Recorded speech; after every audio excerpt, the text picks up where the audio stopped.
Michael have been dating for over a year now. If he were to ask to marry her, would you approve? I would have to say so far, man.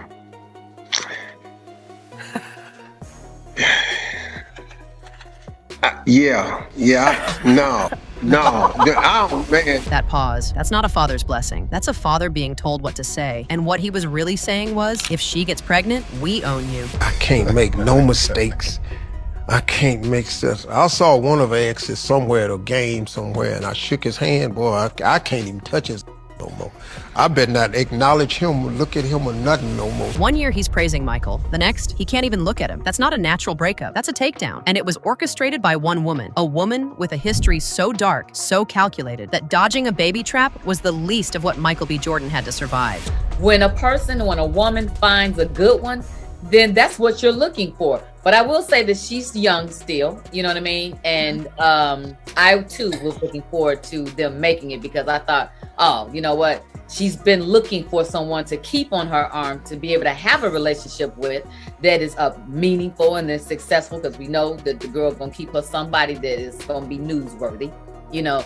But I think, damn, Lisa, right? Yeah, absolutely. You know, she ain't no joke. She ain't. And her mama, Marjorie, my girlfriend, she gonna make sure that she doing and navigating the right way, because she gonna make sure that she is. And I think every mother should do that, you know. But I think at the same time, she's young.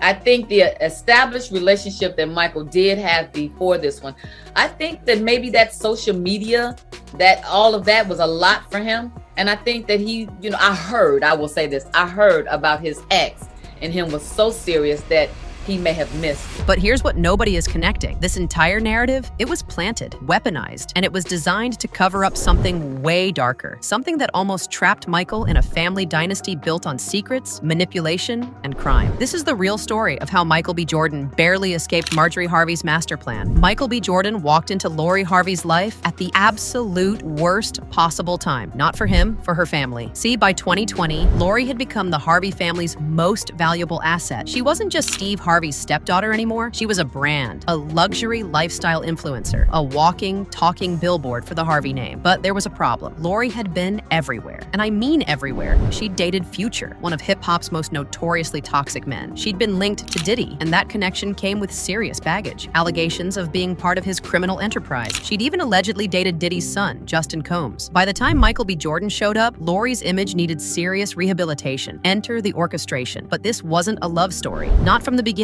According to insiders who were close to the negotiations, yes, negotiations, Marjorie brokered what can only be described as a high-profile PR relationship. Michael would elevate Lori's image in the mainstream luxury fashion space. In exchange, the Harveys would give Michael something he desperately needed, a public image rehabilitation. See, Michael had been facing serious allegations that he only dated light-skinned women. Dating Lori Harvey, that solved that problem overnight.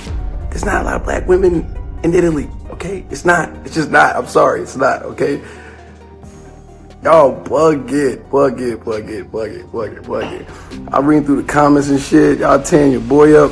Michael was already defensive about these allegations. He knew they were out there. He felt them. And Lori Harvey was the perfect antidote. But what he didn't know, what he couldn't have known, was that he just volunteered to enter a family with a matriarch who had already spent decades perfecting the art of manipulation, control, and escape. Marjorie Harvey's past isn't just colorful, it's criminal. This is where the real story begins. Because to understand what happened to Michael B. Jordan, you have to understand who Marjorie Harvey actually is. Marjorie Harvey married two kingpins, not coincidentally, consecutively.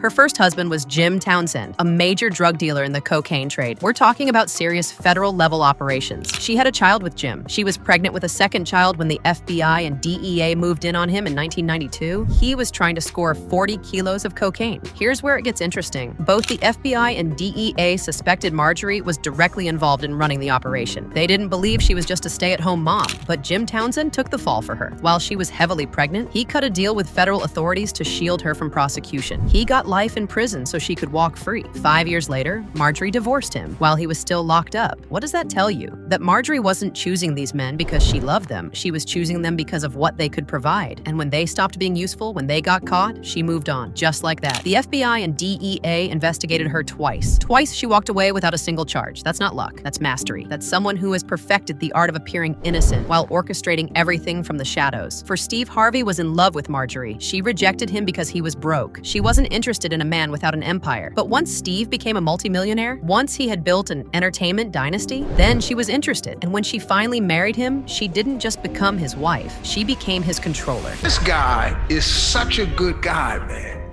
Is one of the nicest guys, man. I met his father. You know, I've set up with him, we've talked for hours. I just can't find nothing wrong with him. That was Steve talking about Michael B. Jordan before Marjorie got involved. He was genuinely impressed. He had met Michael's parents, he liked him, he respected him. But notice what happened next. Steve's entire perspective changed. Not because Michael did anything wrong, but because Marjorie decided he was a threat. See, Michael B. Jordan wasn't like the other men Lori had dated. He wasn't a yes man. He wasn't going to be manipulated or controlled. He was an A-list star with his own production company, his own power structure, his own people. When he was in a room, he commanded attention. And when Michael and Lori went to Paris Fashion Week together, the paparazzi weren't screaming for Marjorie anymore. They were screaming for Michael. That was the first mistake. Marjorie had been the undisputed queen in every room she entered for decades. Steve worshipped her. Her kids deferred to her. The industry knew her as a masterful operator. But Michael treated her like a regular future mother-in-law. He was polite, but he wasn't subservient. He didn't bow. And that was absolutely unacceptable to someone like Marjorie Harvey. So she began her operation, but this wasn't going to be just a normal interference in a relationship. This was going to be a calculated extraction. This was going to be a takedown designed to destroy Michael's reputation while protecting the family brand and, most importantly, locking Lori into the family through a baby. This is what insiders are now claiming. Marjorie Harvey didn't just want Michael out of Lori's life. She wanted Michael trapped in it. Because if Lori got pregnant, if Michael fathered a child with her, he'd be bound to the family forever. The prenup, the control, the manipulation, it would all be permanent. Think about the timeline. Marjorie allows the relationship to progress. Michael meets the family. Steve approves. Enthusiastically, things get serious. And then suddenly Marjorie brings out the legal documents. A prenup that aggressive, that invasive, that's not about protecting a daughter. That's about owning someone. That's about creating legal chains. And if there's a baby involved, those chains become unbreakable. But Michael wasn't having it. According to insiders, when Michael tried to set boundaries, when he tried to take Lori away from Marjorie's intense inner circle, Marjorie flipped the script entirely. She went to work. She poisoned Steve's mind. She convinced him that Michael was controlling Lori, that Michael was isolating her from the family. She twisted the narrative so skillfully that the man who once couldn't find anything wrong with Michael suddenly couldn't stand him. Michael have been dating for over a year now. If he were to ask to marry her, would you approve? I would have to say so far,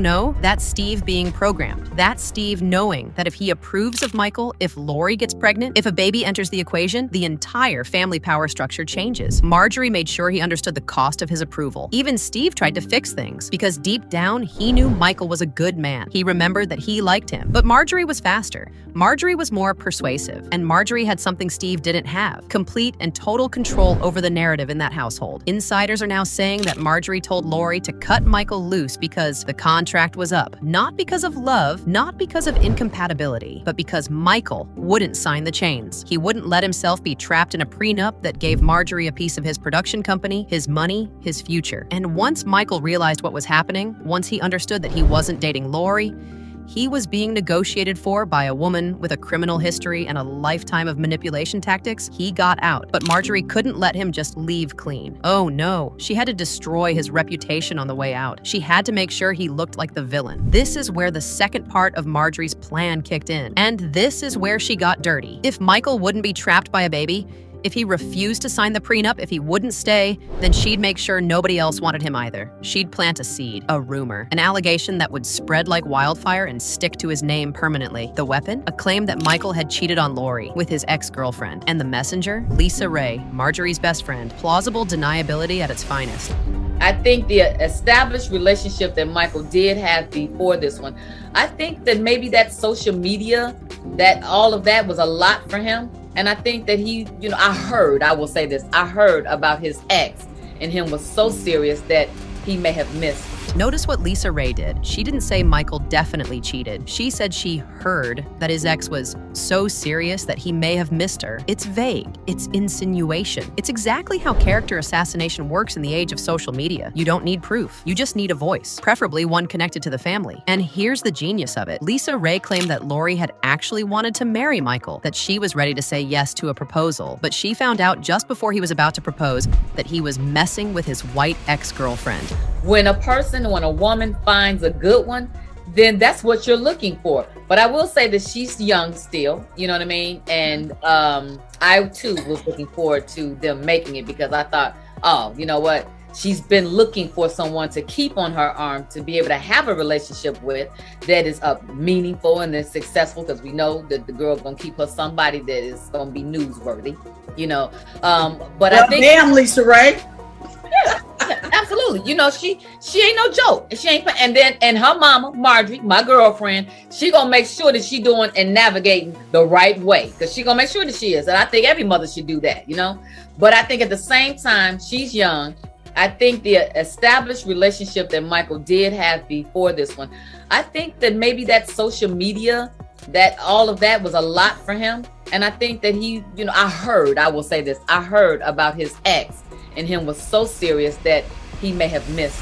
Think about what Lisa just revealed, accidentally or intentionally. Lori wanted to marry him. Michael was the one. The family was invested. Everything was moving toward that baby trap, that prenup, that permanent lock-in. But Michael found out about Marjorie's true intentions. He found out about the manipulation. He found out that he was being used, not as a boyfriend, but as a resource. And he said no. So Marjorie needed a reason for why he pulled away. She needed a narrative that made him look like the cheater, the user, the one with divided loyalties. Enter the rumor about the white ex-girlfriend. And here's the most calculated part. Neither Lori nor Marjorie ever denied it. They never came out with a joint statement saying, this isn't true, Michael didn't cheat. They just let the silence speak. And in 2024, silence is guilt.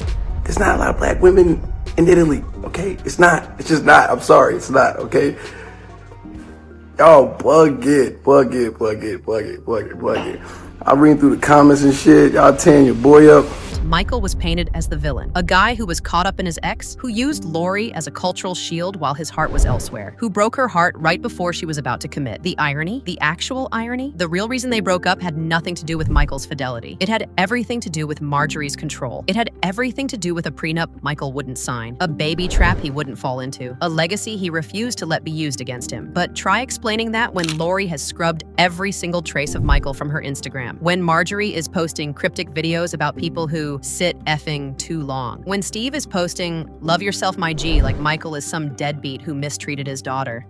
The narrative was locked, and Michael B. Jordan was alone. But here's what Marjorie didn't anticipate. She didn't anticipate that Michael would survive the character assassination. She didn't anticipate that years later, he would have the platform, the credibility, and the receipts to tell his side of the story. Most importantly, she didn't anticipate that the family would implode without Michael there to unify them around hatred of a common enemy. Because the truth is, the Harvey family was already fractured. Marjorie's tactics, her control, her manipulation, her clear favoritism toward Lori had already created serious rifts among the blended family. Lori's the favorite. Everyone knows it. Steve parades her around like she's his biological daughter, his prized possession. And that creates resentment. That creates fractures. That creates an environment where people start talking, where people start spilling tea. And now, without Michael as a unifying villain, the family has to look at itself, at Marjorie's tactics, at how she turns Steve against people, at how she uses people and discards them, at how she built her empire on lies, manipulation, and the labor of men she never truly loved. Michael got out, and according to insiders, he's relieved about it. This guy is such a good guy, man.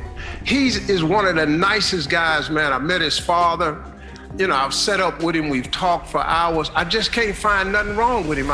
Michael didn't just dodge a baby trap. He dodged a lifetime. He dodged being married to a woman whose mother was essentially his co-owner. He dodged signing contracts that would have given Marjorie a piece of his empire. He dodged becoming another ex-prisoner in Marjorie's collection of controlled men. And now, as he watches the family fracture from the outside, As he sees the stories emerging about Marjorie's criminal past, as he sees people finally understanding who she really is, he's breaking his silence. He's revealing the truth. He's saying what everyone in that inner circle already knows. Marjorie Harvey didn't just try to control Lori. She tried to trap Michael. She tried to use a baby, a child, as collateral in her grand design to own yet another man's fortune and legacy. This is the moment where the narrative flips. When a man who was publicly vilified as a cheater, as selfish, as someone who used a young woman for clout, this is the moment when that man stands up and says, actually, I was the one being used, and I got out before it was too late. And the public has to reconcile that. The public has to understand that sometimes the guy painted as the villain in a breakup narrative is actually the guy who dodged a bullet, the guy who saw the trap and refused to step in it. Michael B. Jordan didn't cheat on Lori Harvey. Michael B. Jordan escaped Marjorie Harvey's master plan, and he's finally telling the world exactly how he did it and why it matters. Because if Marjorie could try this with him, she's tried it before, and she'll try it again. That's not just a family problem, that's a pattern. That's a predatory behavior, masked by designer clothes and a smile.